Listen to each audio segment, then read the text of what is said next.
Okay, so Jen can now share the material. Okay, let's continue from after Walter Christoller. Okay, so can you click presentation mode? Ayan.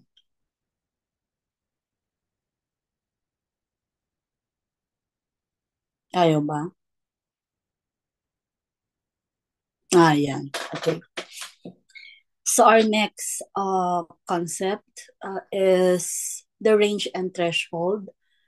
So that's what we call range and meron bang ano? Can we go to the prior page? Tingnan natin.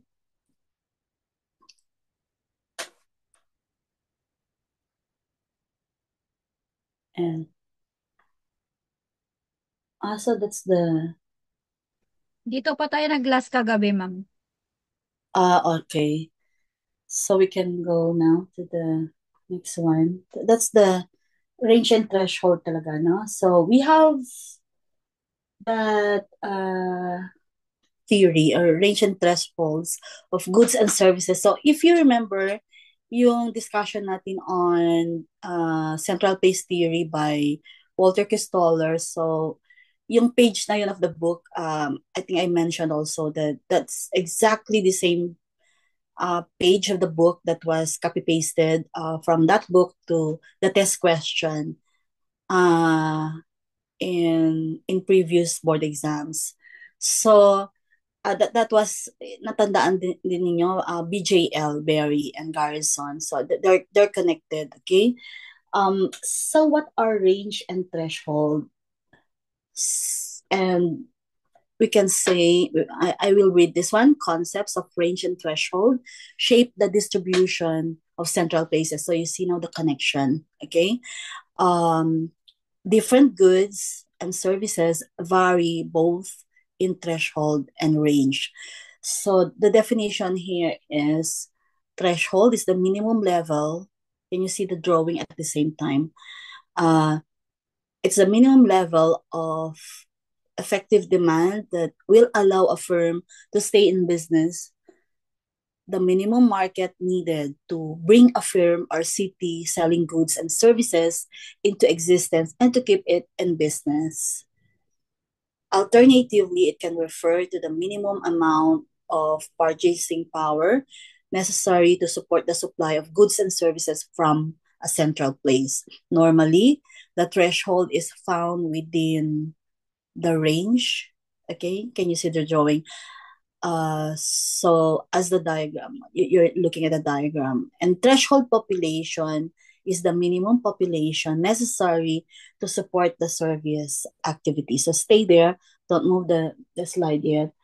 So range is basically how far people are willing to travel to access a good or service.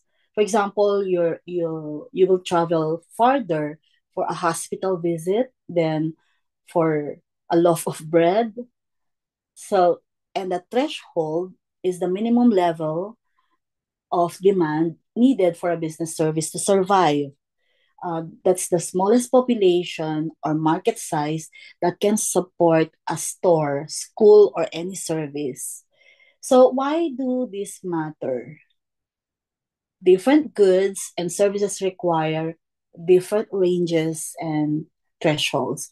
A bakery, for example, with a low threshold can survive in a small barangay because lots of people buy bread every day and aren't willing to travel far. While a hospital or a specialty hospital with a high threshold needs a much larger population base. So you'll only find it in cities or big towns where enough people can keep it running. So again, if we try to look at the diagram again, that threshold is shown as the inner circle. That's the area containing enough people to support the service, while the range is the outer circle. That's the maximum distance people are willing to travel for a service to survive. Its threshold is has to be met before you even get to the edge of its range. So, what are the key points here? When planning facilities or services, always ask number one, is there enough population or threshold to support it? Number two, how far are people willing to travel? That's the range for this service. So, getting these numbers right helps avoid wasted investments in services. So, no one will use or underserving areas that have a big enough population but no facility nearby. So we can go to the next page, still on that theory. Now we try to understand that there are also subcomponents within the range and threshold concept. Upper level, okay, that's the degree of competition. How much competition there is from other central places offering the same product or service. The more options people have, the tougher it is for any one center to attract customers from far away. The lower level is the threshold necessary to permit its functions. Okay? So, kanina, upper level is the degree of competition, while lower level is the minimum amount of demand needed for a shop or a clinic or service exist at all. If you don't have enough people or spending power, the business simply can function. So that's the meaning of the lower level, while we shift that to market, okay, the population. So, or the market range or the distance. Um, this is the distance people are willing to travel to get a specific good or service. So for everyday needs, that distance is short. For a specialty or for specialty items or services, people are willing to go much farther. So the market area is also the area over which a firm can underprice its competitors. So it is somewhat like a catchment area for service. It's also the space where a business can compete on price or quality with other providers. So the range of goods and services, this is just the average maximum distance people will travel to buy something at market price. If you have to travel farther, then this demand drops off quickly. So in practice, you can also think of range as how far a service reaches from its central place, the outer limit where people will still bother to travel for it.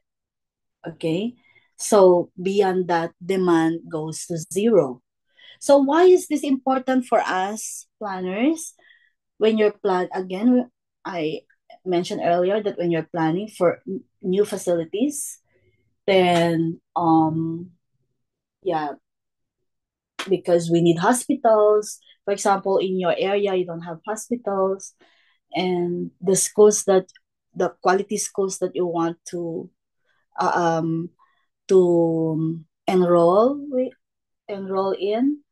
So, and you need to balance also the threshold. So is there enough demand to keep it open, and the range, how far people are willing to travel? So we need to understand competition, we need to understand market area, and the travel behavior, also the real travel behavior helps us as planners avoid placing facilities too close together, causing waste or wastage, or too far apart, leaving people underserved.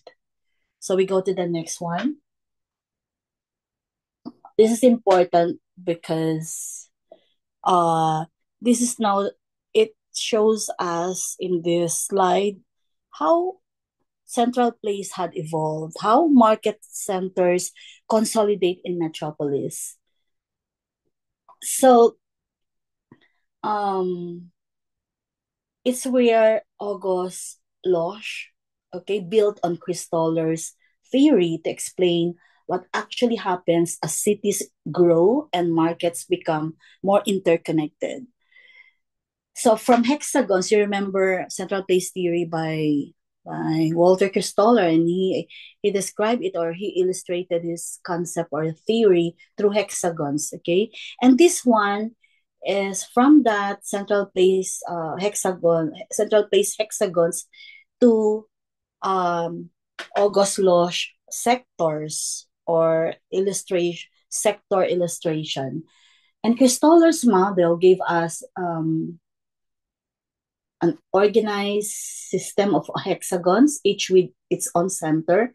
But as cities grow and combine into a larger metropolis, the pattern changes. So as you see the arrows there, Losch observed that these hexagons start to rotate and overlap as multiple centers interact within a large city.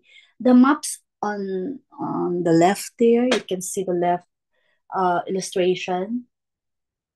It shows us how networks become more complex and how market areas start to align along sectors. And like the you know the there's this concept about spokes. So it's like the spokes of a wheel. Um, and so it is also showing us polarization of supply. Polarization of supply in the metropolitan area along privileged sectors. It says also in this diagram that as cities grow, the number of places supplying a particular good or service actually goes down, but each center gets larger and more diverse. So, like the major malls that we have, SM, Robinsons, so these are major malls or business districts, for example, the Greenbelt in Makati. So, um yeah, think of these malls that outcompete small local stores, and that's also where we can apply the economic theory on I remember um what's this agglomeration. Okay, agglomeration economies. Please remember that if you have the opportunity to write, then you can write it. Agglomeration economies means that businesses and services cluster together in certain areas because it's more efficient. It attracts more customers and offers economic advantages. So you can see this in economic zones in different business parks or industrial or techno parks. So it demonstrates agglomeration economies. So Losch hypothesized that as you get closer to the city center, supply points become concentrated along a few rich sectors. So you can imagine like slices of a pie radiating from the city core. There's relative scarcity of supply in the outer metropolitan area, while the inner sectors become dense and becomes denser over time, and then it becomes competitive. So what's the takeaway of this concept for us planners? As cities grow, central place patterns become more sectoral. So, and that's why the shape changes or transforms from the hexagonal concept um, of Walter Kistoller to that of Losch, which he described as sector. Sector means wedge.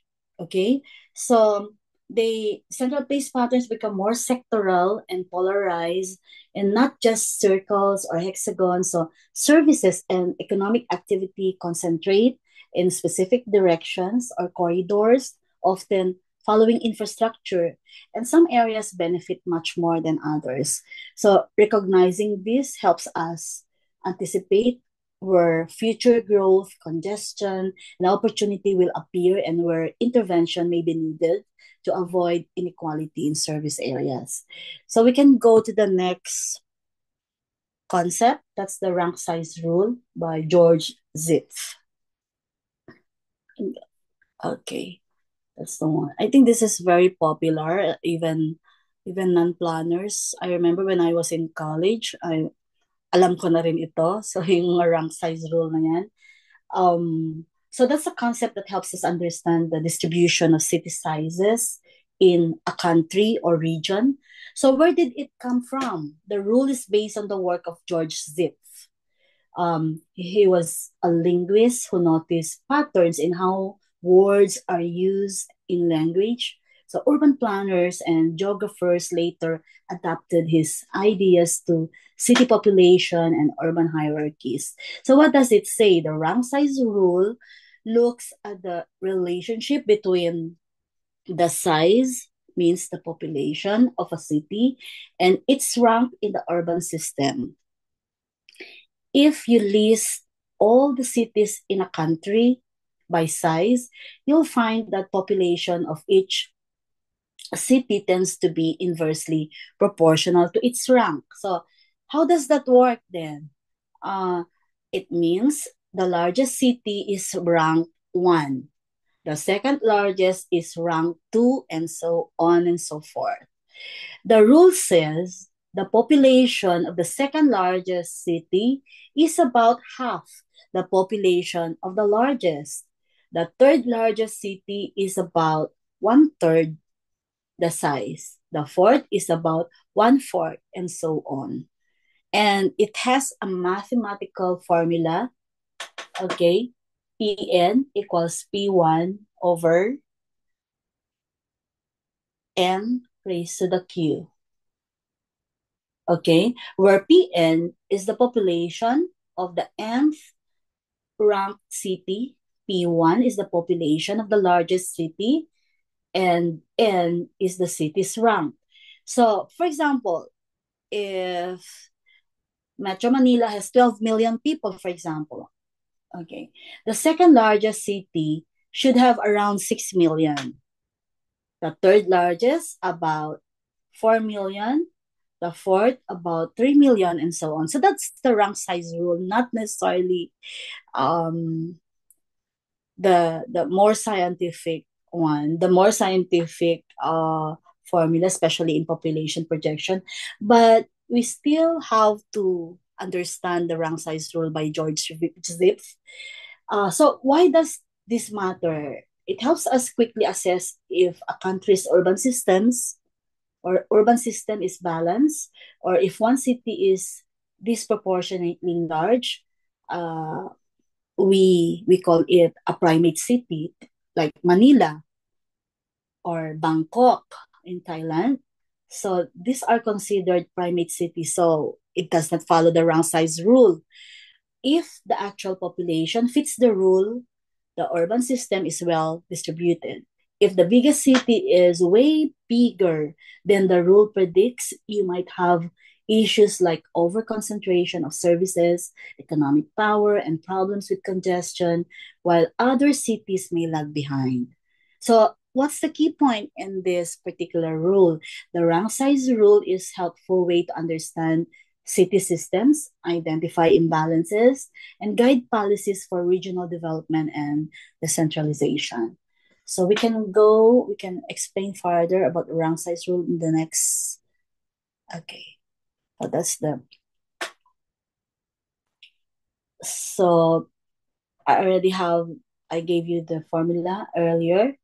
So the population of each city is given by, okay, Pn equals P1 divide over n raised to the P uh Q, sorry. So Pn, population, the nth rank city, so that's the one that we are looking for or computing. And then P1 is always the largest city, so that should be given. And then n is the rank of the settlement, okay, and q is the exponent that's usually close to 1, in many countries. So if the biggest city has 10 million people, the second biggest should have, so I already told that, 5 million, then uh, and then divided by 3, 3.3, and so on. So if the country follows the rank size rule. So how is this useful? It's a quick check. Again, I'd like to reiterate, it's a quick check for planners to see if a country or region has a balanced distribution of cities, or if one city is way too dominant. So it can help in administration and resource allocation. For example, it might inform where to put regional offices or infrastructure or investments. But there are also some weaknesses in the rank size rule. In practice, the largest city is often much bigger than the rule predicts. For the second time, I have mentioned that. So, especially in developing countries where urban primacy is common. I also mentioned Manila earlier. So it's much larger than any other Philippine city. So the rule also uh, only considers service roles like commerce and trade. It doesn't explain cities that grew big because of natural resources.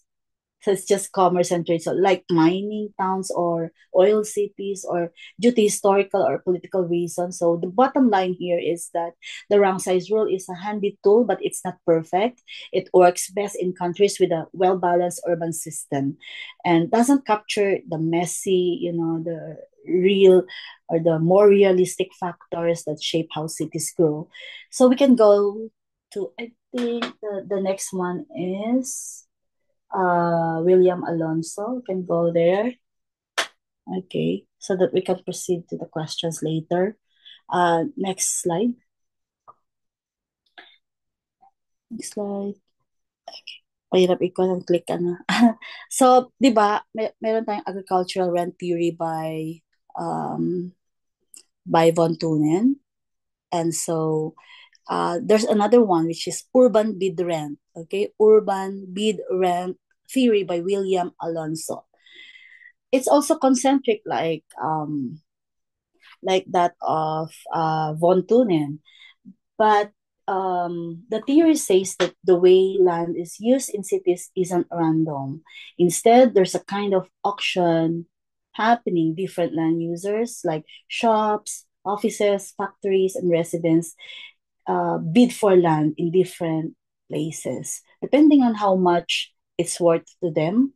So every activity like residential, commercial, industrial, they uh, get some kind of value or utility from being in a specific place in the city.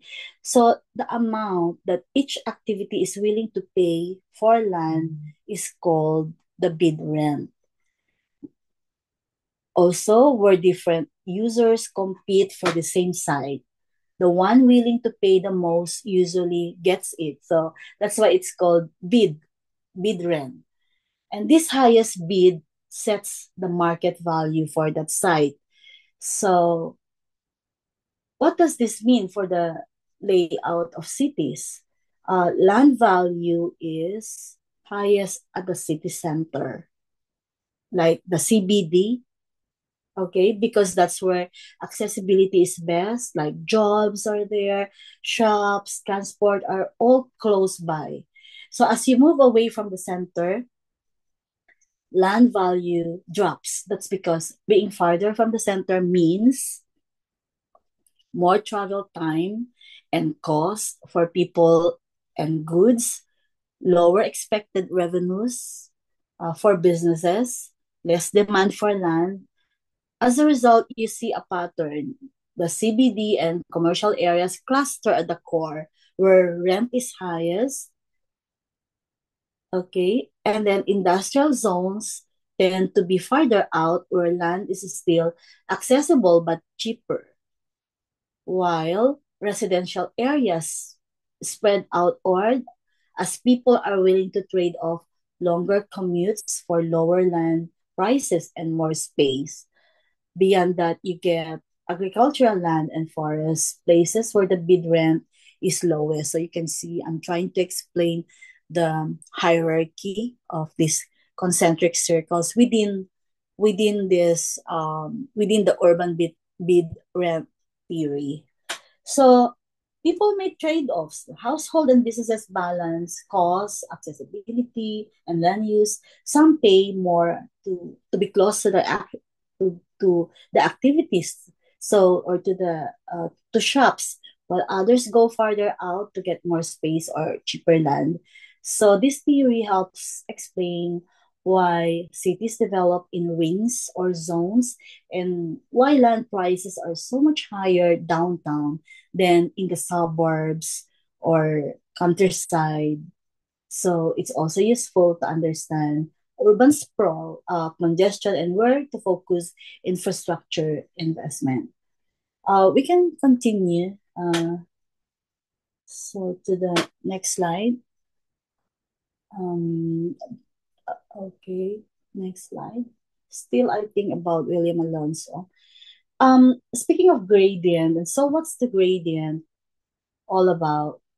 Gradient refers to how rent values change as you move away from the city center. Okay, so these are changes, and close to the center, rent is high. As you go outward, rent decreases.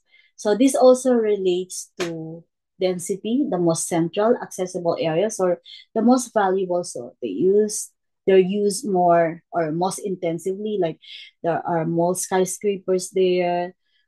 There's development is denser over there. And so how does this shape the city? And Alonso tells us that each land use, commercial, industrial, residential, and other land uses, has its own bid rent curve, a line that shows how much it's willing to pay at different distances from the center. So the land use willing to pay the most at a given spot wins the spot. So again, I'd say that's why it's called bid rent. And so the CBD occupies the center, industry settles just beyond, and then residential and so on. If another land use becomes of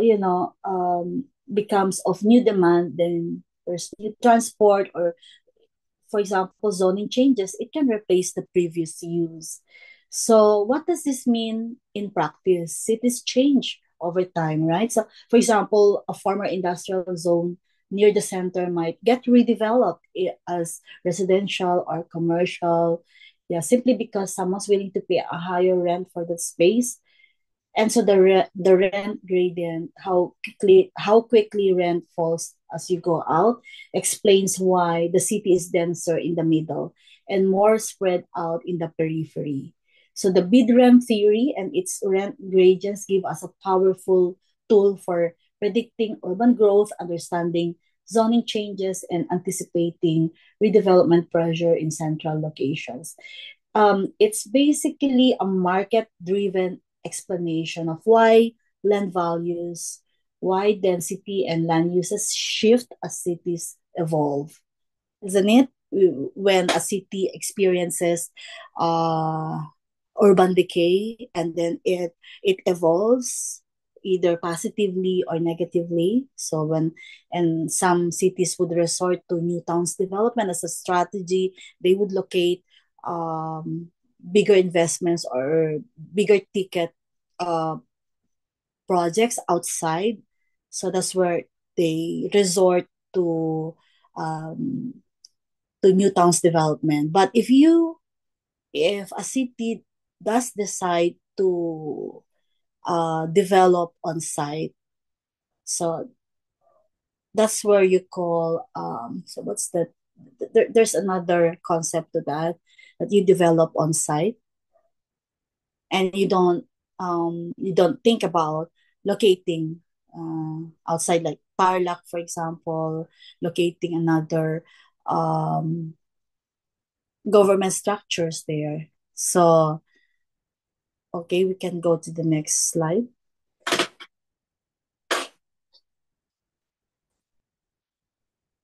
Still on urban bid rent theory. I think I already explained about that. But this diagram shows that land closer to the city center is more valuable. So it was graphed there that as you move away from the center, land rents decline. So uh, the CBD or a major employment transport hub is the most accessible location. So everybody wants to be close to it, right? So businesses and people are willing to pay the most for these spots. And the series of downward here, the lines there that as it goes away from the graph from the center. Um, so it represents the different type of land uses, maybe commercial, residential, industrial, each with their own bid rent curve. So the dotted line over there um, overlays the highest bid at each point, showing who wins that location. So the main factor is transport cost. Okay, that the closer you are to the CBD, the less you spend on transport. And firms and households are save on commuting or delivery costs, so they're willing to pay higher rent for central locations.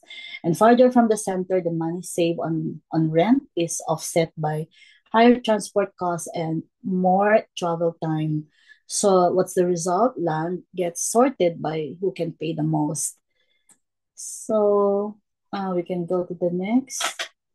And I also explained earlier that the taller buildings are built um, on higher valued land, leading to the most to the formation of CBD.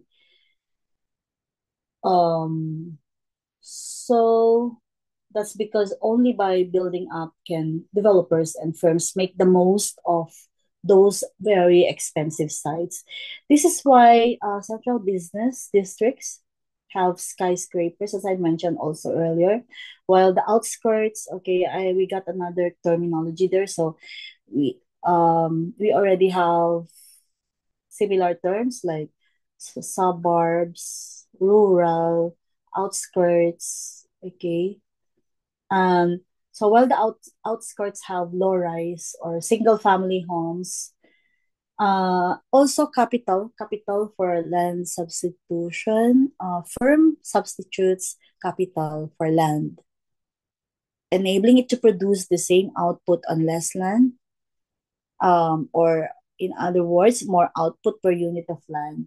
So when land is expensive, firms use more capital, meaning they invest in construction like elevators, uh, sophisticated design of buildings, and to squeeze more value and output from a small property. Or so, for example, instead of building a single story grocery store downtown, you build a 40-story mixed use tower. That's the only way the land pays for itself.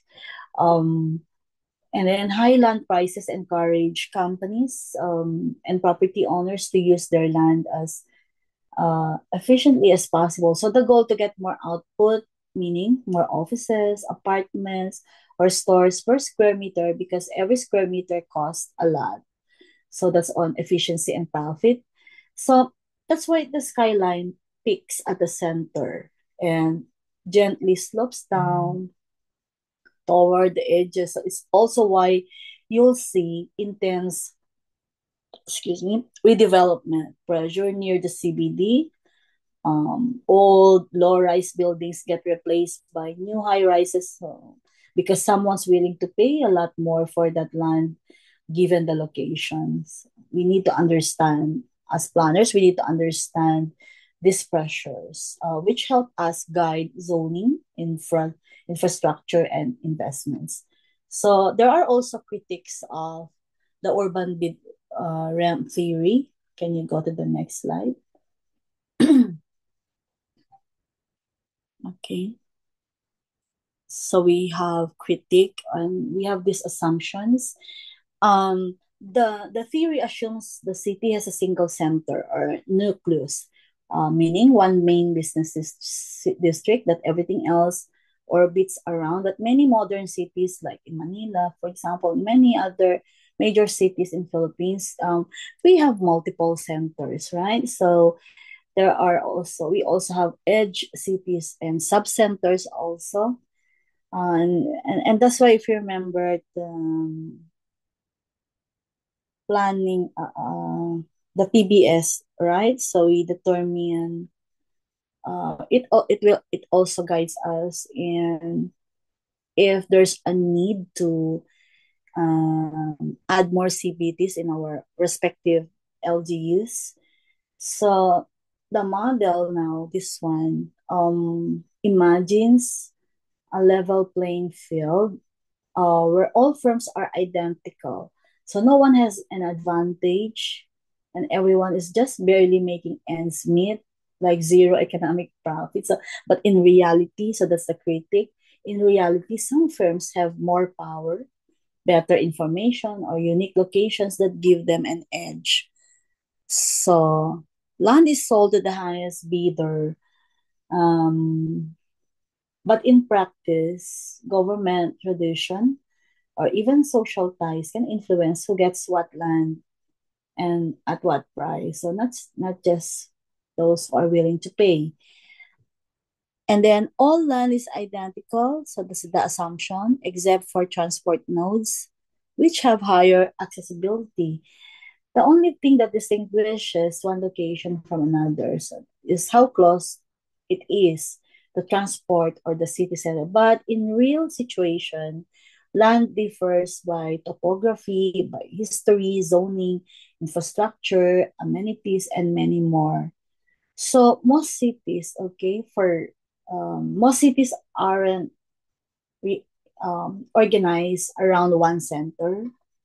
So we have multiple CBDs, as I mentioned earlier, and then new business hubs arise or emerge from time to time. We also have mixed-use developments, and we have polycentric urban farms. So that's the critic of urban bid rent theory. Not all firms also are identical. uh, and preference that we have diverse preferences, we have different purchasing power and access uh, to credit all shape who can occupy high value sites. So it did not include land use controls like governments regulate lands, set aside public spaces, and sometimes override pure market allocation through zoning, public housing, or land banking, and many other land use controls. And also did not really consider and did not take seriously factors like flood risk, access to parks, school quality, create unique patterns of value and use not um and it was not captured by distance alone. Many other factors which are physical and social factors. So while bid rank theory is a powerful tool, it's just one of those lenses that we can make use of. So we can also use it alongside other approaches. Why not? But we need to check how its assumptions really correlate or match with what's actually happening in our city or project area. So we go to still on urban bid rent theory and many more here. Um, okay. Applies urban bid rent theory applies to commercial space, which needs to get close to the population. Mm, so then, but as these economies of urbanization ensue, like congestion, traffic, etc., manufacturing firms move away from the urban center. So it's not just the CBD that's attractive. Outlying areas with good transport links or less congestion become competitive too. Like um was it Ayala Alabang or something. That initially all the BPOs are located within Makati, and then over time it moved away toward Alabang, and so that because that makes it and then agglomeration was this very distinct in that area where now BPOs clustered in that area. So that's just my observation. And so it's it's consistent with what I mentioned earlier, that outlying areas with good transport links or less congestion, but it's also congested there, becomes and areas this outside Makati or outside Taguig, also become competitive. Uh, so next here is, does urban mid-rent theory only applies to monocentric cities with strong urban cores and CBDs? Um, because it mentioned about Melbourne, Zurich, Stockholm, Copenhagen. Well, many classic European cities still have this pattern, those cities there. But if we contextualize it in in the Philippines, um, like Metro Manila, we see more scattered pattern with multiple centers. So, bottom line, bid rent theory gives us a useful way to think about city centers and land value, but cities are always changing as new centers develop and people spread out. The simple center, um, the yeah, the simple center outwards gradient just doesn't capture the whole story anymore, because it changes over time. So cities, they evolve, and then also the preference of people, preference of the business sector, etc. And then uh it shows us also a poly, and then we just realize it became polycentric already, right? So, and probably when you apply this theory in your work or in your writings or in your plans and strategies, probably you can explain also why, and you can justify your preference as like the preferred strategy in your area by critiquing also this theory. So why not? You can do that always, and that would make your work more unique because you have informed your plans and strategies with theories, also applicable theories. So I think I need to depart there. So let's see the next one, Jen. Is it the regional planning? So okay, I will hold that. We can do that siguro Saturday or Monday. But I would like to proceed maybe 5 questions on, okay, you can share, you can unshare, so I can share.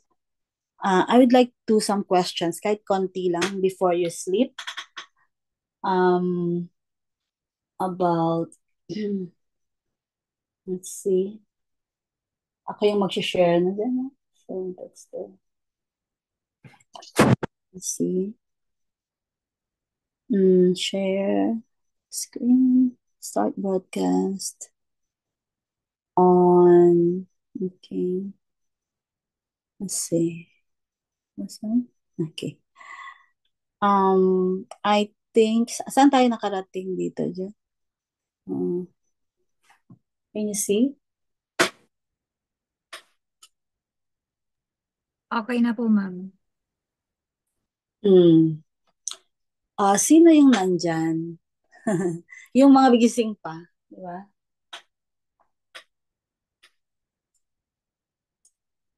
Who can I call to read number sana yung ano natin. I think we ended in number 31. So we ended there. And so we can continue with number 32. Si Mark, I think Mark, I saw Mark earlier. Hello po, ma'am. Okay. Okay, number 32. What is the growth factor of industrial towns? So, letter A is the population change. Letter B, expanding commercial activity. Wala pong letter C, but letter D is economic change. Dalawang letter D pala. Sige, sabihin mo Isang na lang. letter D, none of the above. Letter E is all of the above. For me, ma'am, the Mm, correct answer here is all of the above, ma'am. mm-mm, Population change, uh, isa po siguro, isa itong factor para sa growth ng industrial town, expanding commercial, all of the above, ma'am. mm-mm. So your answer is all of the above. Okay, so what's the growth factor of industrial towns? So it means that uh, Nakakatulong sa pag-grow siguro sa isang industry. Literal meaning. okay, so what's the growth factor? So it's asking about the growth factor of industrial towns. So we know there are two keywords there or key phrases, and then you are asked to uh let's do it one by one muna. So what does population change has to do with the question? For example, so population change means if there's growth, there's migration. So, population changes when there's migration. And then demographic shifts also are, there are drivers for the expansion and evolution of industrial towns. So, more people create greater labor supply, right? Demand for goods and urban development. So, population change may be considered as drivers I mentioned about industrial towns, that when the town, well, or when a town evolves into industrial town, and so one of the drivers is you need population, di ba? So, okay, let's see. Ano yan? Okay. And then economic change means sa kanina, population change. So let's do um, economic change. And when we uh, when there's economic change, could be that it has broadened, no? It has broadened, or how does it broaden? There could be rising incomes, there could be diversification, nag-expand yung ano natin, uh, industries, and then for example, there was also a shift from, say, agrarian to industrial base. So there were also technological upgrades. That's also one of the indicators for industry economic change, or new investments were pumped into the locality.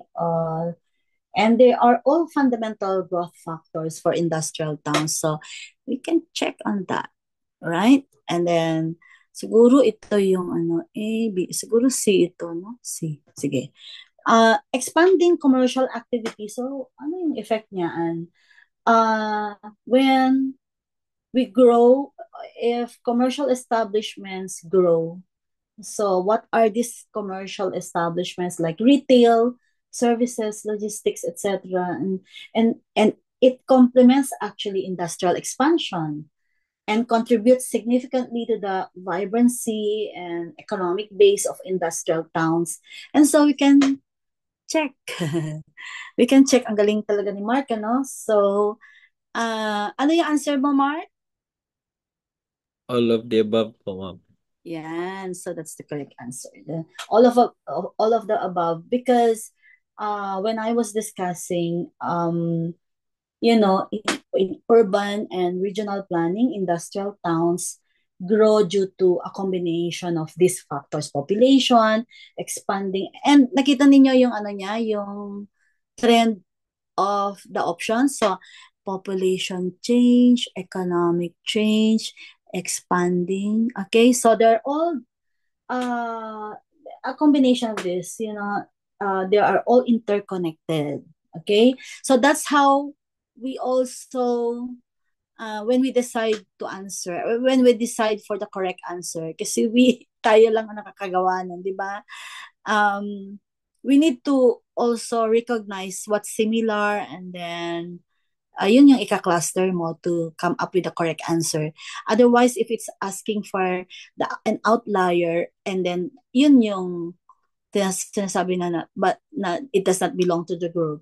So this one, it should be a combination of all this one there, because they're all interconnected. Okay, so ibig sabihin, for our test-taking strategy, when you see a question where multiple options are correct and all of the above is offered, always check in each individual option for accuracy muna.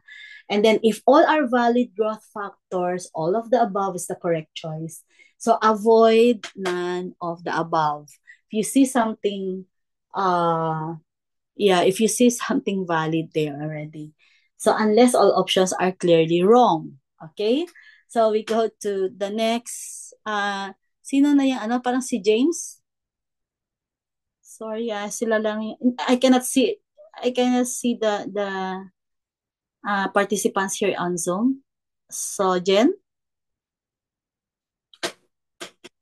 Ma'am. Sino yung pwede natin? Yung guest po natin is si Architect Kanda. So we cannot pressure them, but we need volunteers. Pwede lang read lang. Pwede rin lang doon. Para ma-enjoy lang natin. Okay? Especially from our guests. Wag po kayo mahiya. Sige. Anyone who would like to read 33?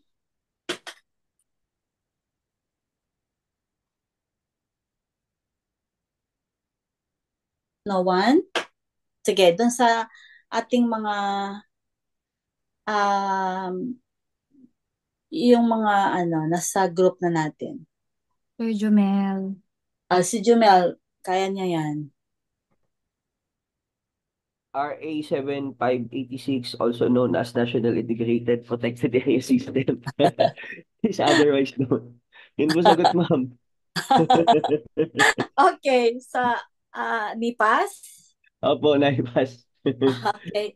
Well, that's the correct answer, di ba? So, kailangan lang talaga ma-remember natin, But, just for some additional information, this one, it was amended, di ba? So, okay, 7586 is a NIPAS Act of 1992. So, that was in 1992.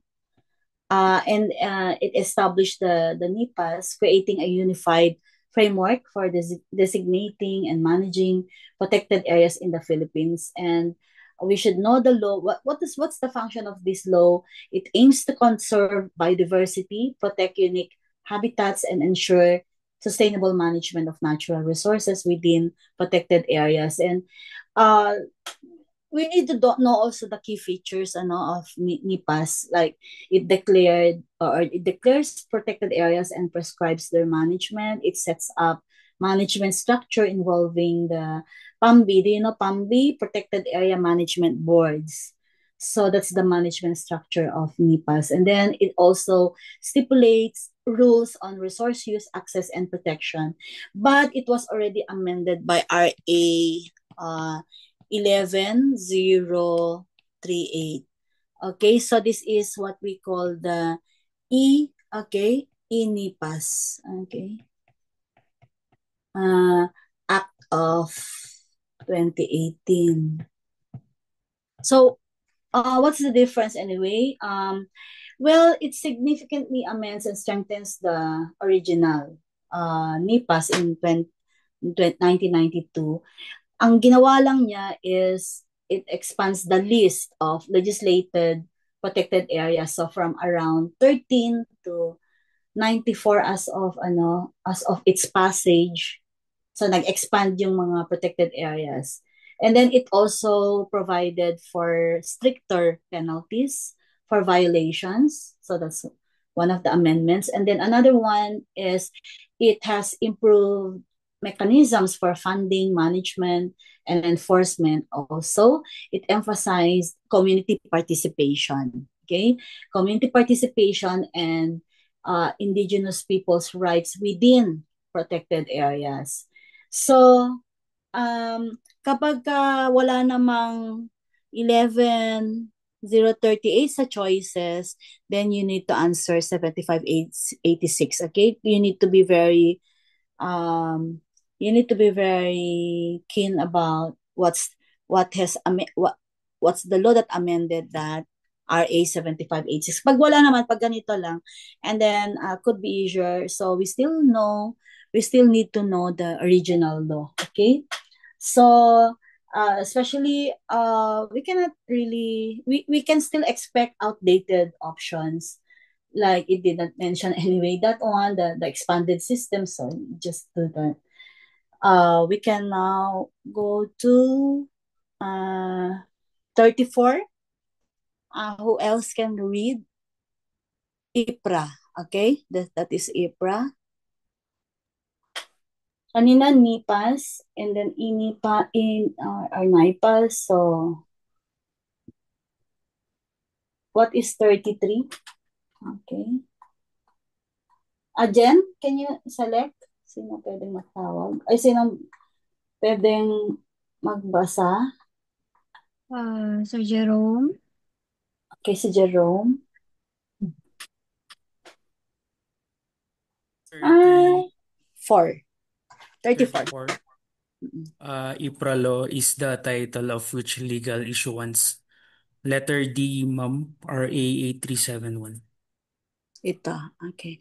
So we will do that one by one. Well, PD 958 ano to? 957, di ba? So that's the Subdivision and Condominium Buyers Protective Decree in 1976, but it was already amended by sinong nag-amend dito ay Jerome? Which law? Who can volunteer? Which law amended this? Ako, ma'am. 1216. 1216. PD 1216. PD 1216. So, can you tell me about PD 1216? It's parang yung ano yan, ma'am, sa open space. And then later on, kung paano iti-turn over sa yung road that's in open space sa LGU. In subdivisions ba? Yes, ma'am. Okay. So that's the one. Okay. Tapos nag-set ng parameters with regard to the open spaces in parks and playground. Okay. So ito mali ito. Okay. So parameters and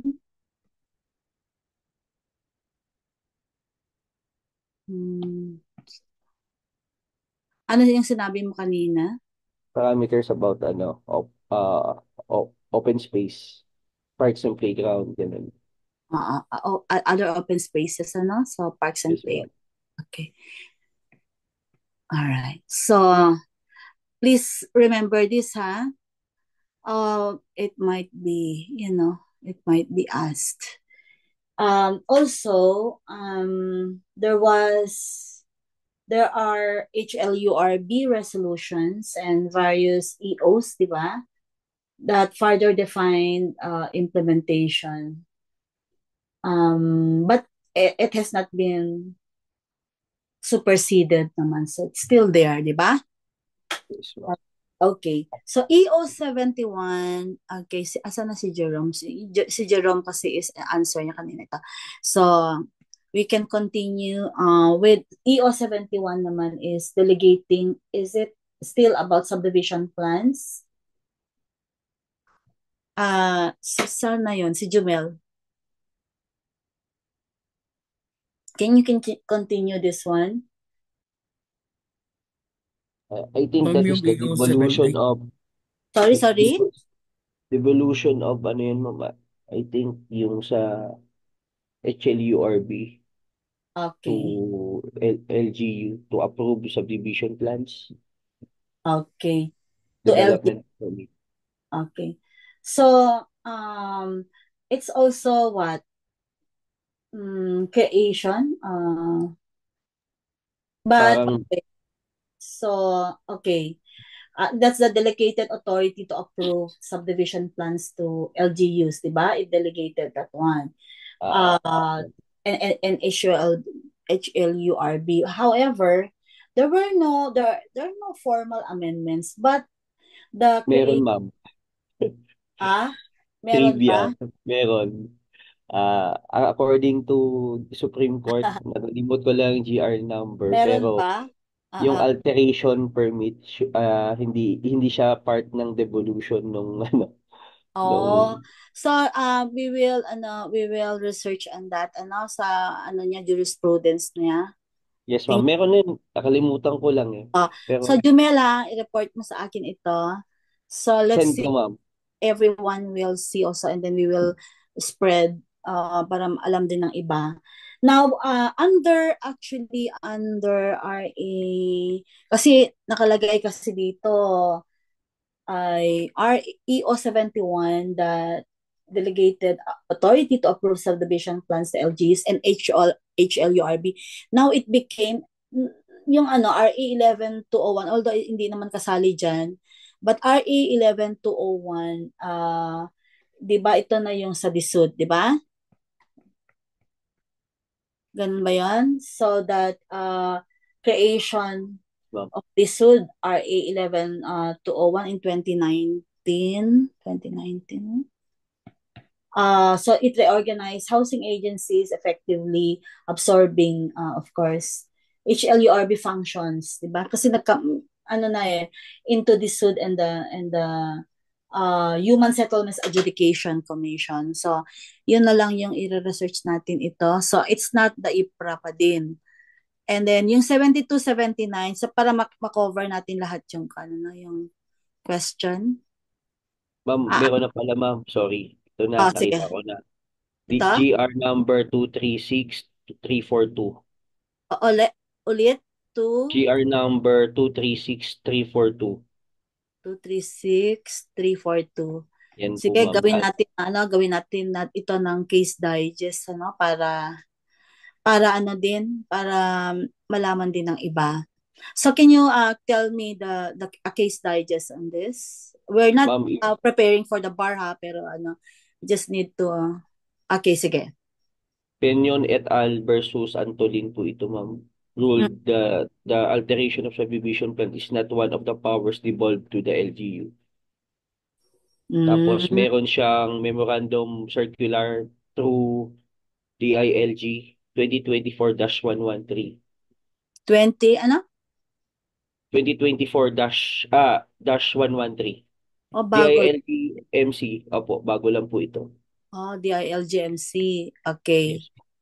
And then Yung subject niya, jurisdiction on the application and approval of alteration of subdivision plans. so it provided also. Pero Yes, ma'am. consistent naman siya this. So which one came first? This one or the jurisprudence? Jurisprudence po.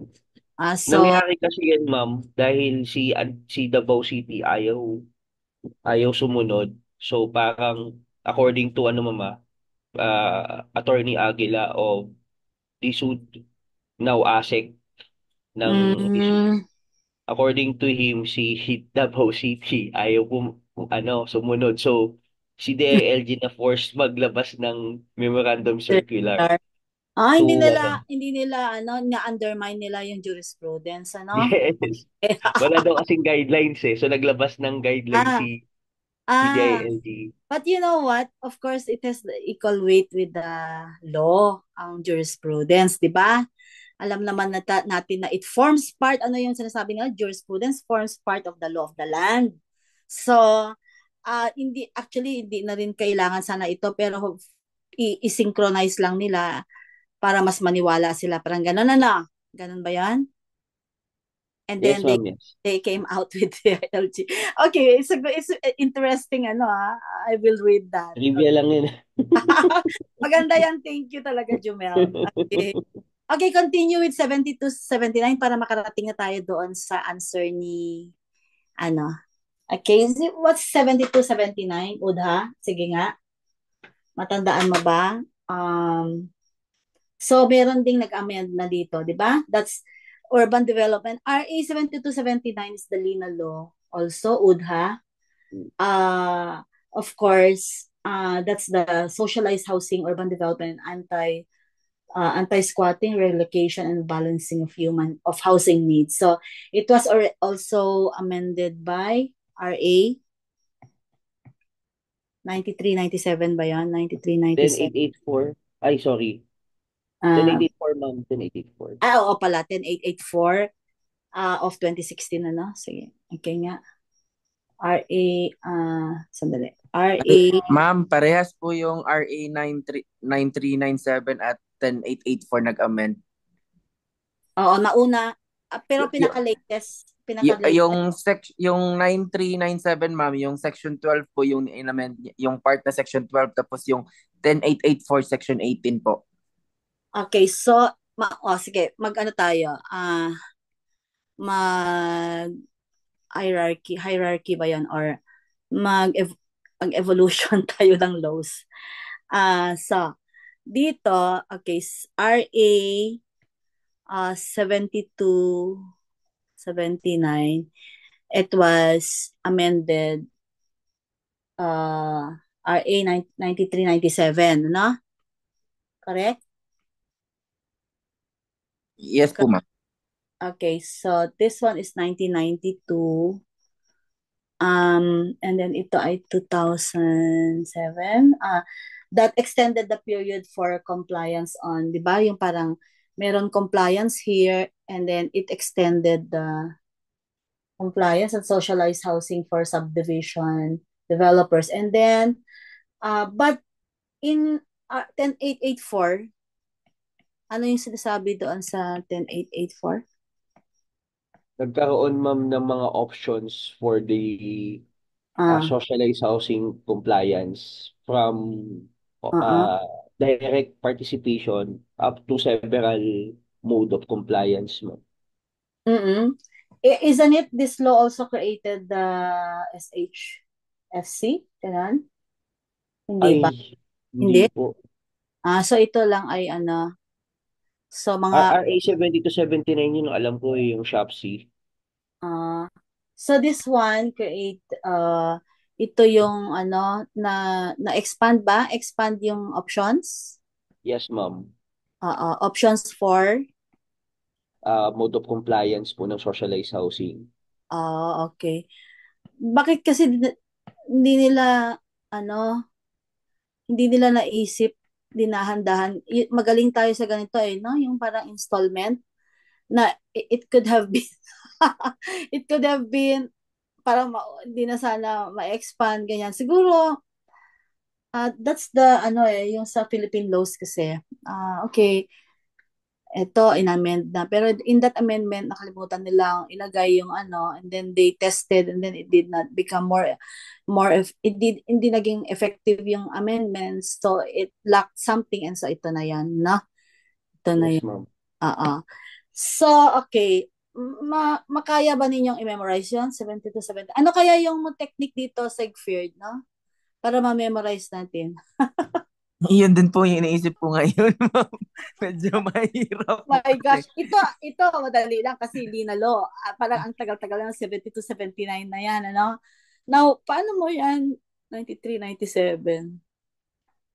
O ganito na lang, Sigfrid, yung 93, 97, ganyan lahat yung grades mo nung college ka. Sana po, ma'am. And then itong 10884, ano kaya? Ano naman kaya yung parang guide mo, no? Para maalala mo yan. So, mahirap pa, no? Okay. May ano pa nga, ma'am, yung pambansang pabahay ni ni Marcos. Meron pa, no? Oo, ma'am. Grabe.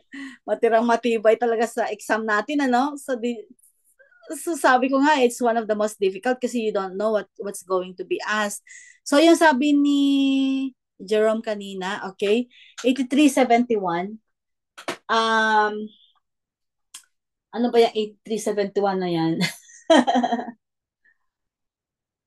Sige nga, kaya ba? Maalala niyo yung 8371 na yan na IPRA, di ba? So, what's about IPRA, Jerome?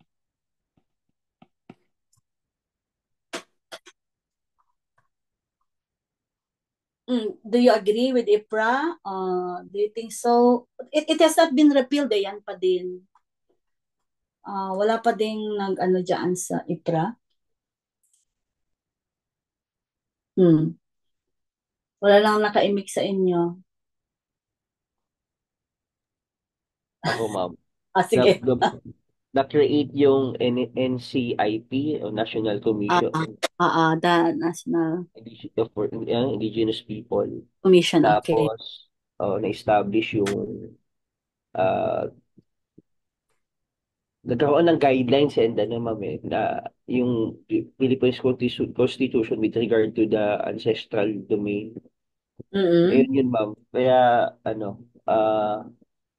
nagkaroon ng atong to. Alimutan ko na. Basta may mga ganun. Pag nakita ko yung question, natatandaan ko yun.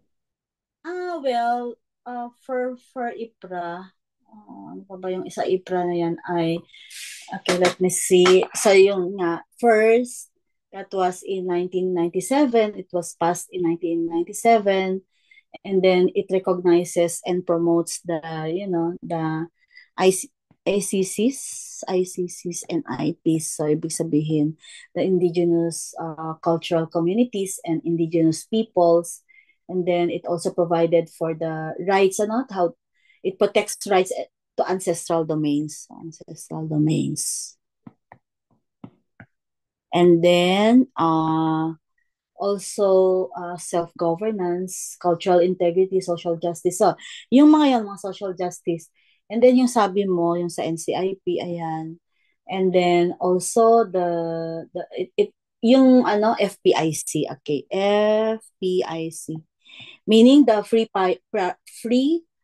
prior and informed consent for projects, okay? For projects affecting ancestral domain. Ayan. Ancestral domains. So, I hope you got that correctly. So, free prior. Sulat ko na nga at baka mamaya hindi pa kayo makatulog. So, free, dito na. Free prior and informed consent. Informed consent. Okay? So, FPIC for projects affecting. So, it provided those guides. And then, there's no law that amends or repeals 8371, although there have been numerous proposed bills to strengthen or modify the IPRA. Pero wala pa namang na-enact. But the law, however, has been clarified and through madaming NCIP administrative orders. Meron ding Supreme Court decisions. Meron yung Cruz versus Secretary of Environment and Natural Resources. And then GR, sige, i-check ninyo yun, GR 135, natakal din namin ito sa, sorry. 135 385 na. 385. Yung Cruz versus Secretary. 2000 ito 2000 case that which upheld the constitutionality of the law about ancestral domains. So, Cruz versus Secretary of Environment and Natural Resources, 2000. Okay, so, yeah, we can, wala, nakita mo, 34 and then 36. So, we will conclude. We will conclude with number 36. Sige nga, sino pa ba yung pwedeng magbasa? Sorry. Ano ba yan? Sige, we will end up with that, with that number 36, pero dapat 35 yan eh. Sino bang gumawa ng questions na to, diba? So, this is our old questions. Which of the following is not, para lang makita, ma-leverage natin yung pwedeng i-apply natin na test-taking technique, is not, okay, ano ba yan? Not a component, okay, of the rationalized local planning system. Kaya ninyong answerin? Try po, ma'am. Sigford po. Okay, Sigford, go ahead. Yung isasagot ko po dyan, ma'am, ay, yung basahin ko po muna, ma'am. Oo, sige. Okay. Which of the following is not a component of rationalized local planning system? Letter A, local planning structure. Letter B, planning process. Letter C, tools, authority levers for plan implementation. Letter D, provincial local planning and expenditure management. Ma'am, sagot ko po dyan is letter E. Kasi po yung local planning structure, sa pagkakaalam ko, dyan po yung parang political and technical part sa RPS. Tapos yung planning process po, ma'am, is yung methodology.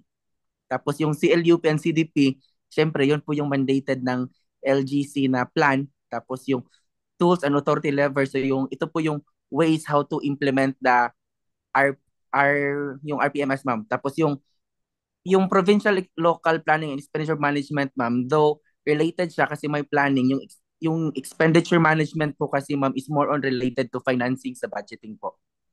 Yeah. So, ano yung sabi mo? Ano yung sinabi mo? Yung ano po, ma'am, yung last part po, letter E, yung medyo related na po siya sa financing due to the expenditure management. So, actually, this is correct naman yon because parang outcome ito, outcome or result ng yung sa money of effective planning na. No, this is the last part na siya of planning. Of effective planning, effective planning. Na about money, sabi niya dito, provincial or local planning and expenditure management. So, ito na, tapos na yung planning mo, di ba? Tapos na. And then, correct naman yan. So, ito yung naiiba. So, that's how we decide for the option natin, that, ano ba yan? Sabi ni Juan kanina, so yung rationalized local planning system or local planning structure is yung political technical part niya po. Di ba yung it is an approach actually, and then naalala mo originally through the DILG and the guidelines yung mga yan, di ba? Rationalized local planning system. And then the goal is this one to streamline and integrate local planning and budgeting at the LGU level. Yung planning, budgeting, ganun, di ba?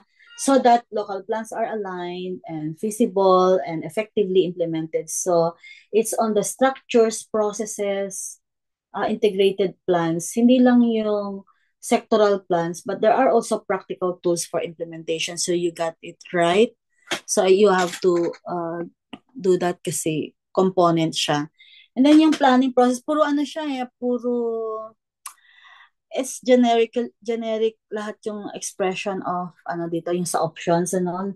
And then yung so mga arrangements ganyan din ano pa ba yung pwede nating i-associate diyan, institutional arrangements or yung organizational setup for local planning also, di ba? Yung halimbawa, do you agree yung local planning structure ay isa din yung LDC, Local Development Council? We can also associate. Yes po, ma'am. And then yung planning process dyan, siyempre yung sequence, di ba? And so associated din siya diyan.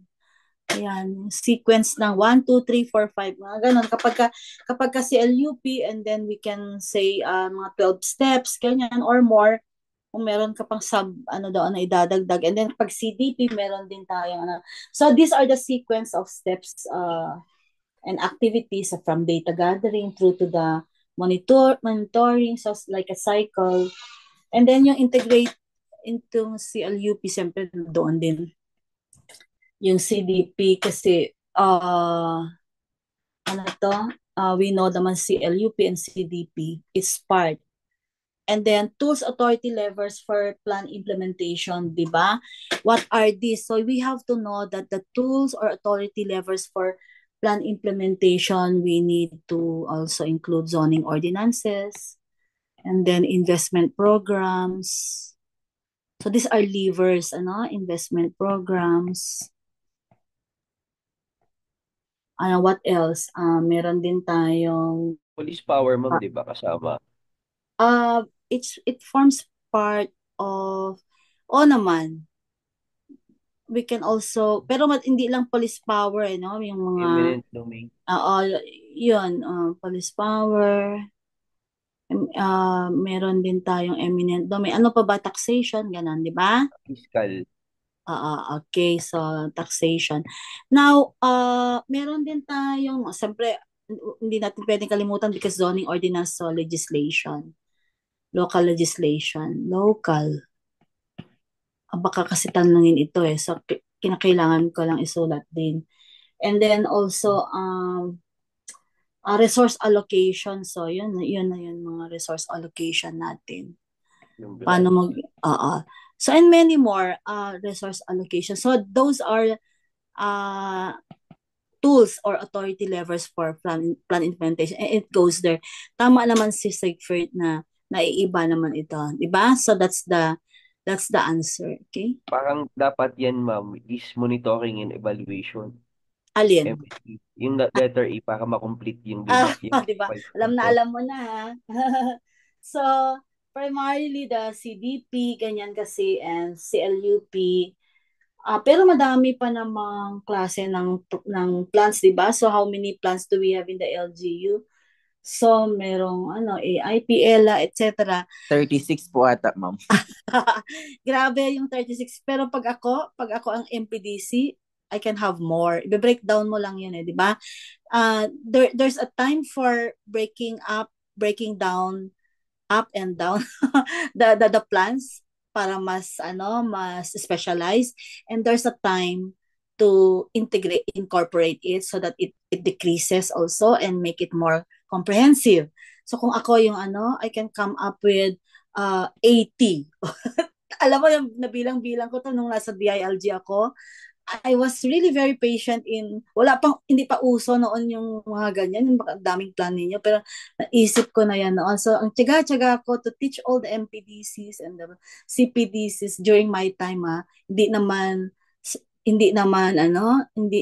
leader ang DILG noon sa mga ganyan, HLRB, pero mas magaling noon ng mas madami kaming innovation noon sa DILG during that time, because yung HLURB noon ay konti lang sila, parang ganun. So and DILG is everywhere in each locality, di ba? Ang HLURB isa lang, parang ganun. And then nag-merge sila, and then naging regional na lang, nasa CAR na lahat yung buong region 2. And so it decreased their yung kwan nila, mga mahirap sila, lalo na they cannot cover all municipalities. And then ngayon naging malakas ulit sila because they have, because of the creation of this. So that's all for tonight. We will do ang dumi-dumi na, no? Pero ganito ba kayo mag-review yung parang ina-analyze niyo muna yung question, ganan? Huwag kayong mag-memorize kasi you cannot do that by memorizing talaga. Except for this, kailangan wala kayo kung paano nyo gagawin. Kung ako ang reviewing ngayon at this time, I will have a checklist of all the laws, and then yung mga may amendments, I will have a separate sheet for that so that I can easily familiarize myself with how it has evolved over time and the reasons why and what did it capture in the amendment or was it total revision ganon. Okay, okay ba? O, ano ha, kailangan makaproduce na tayo ng number 1. Ayaw ko ng number 2, okay? So, Jen, take it away.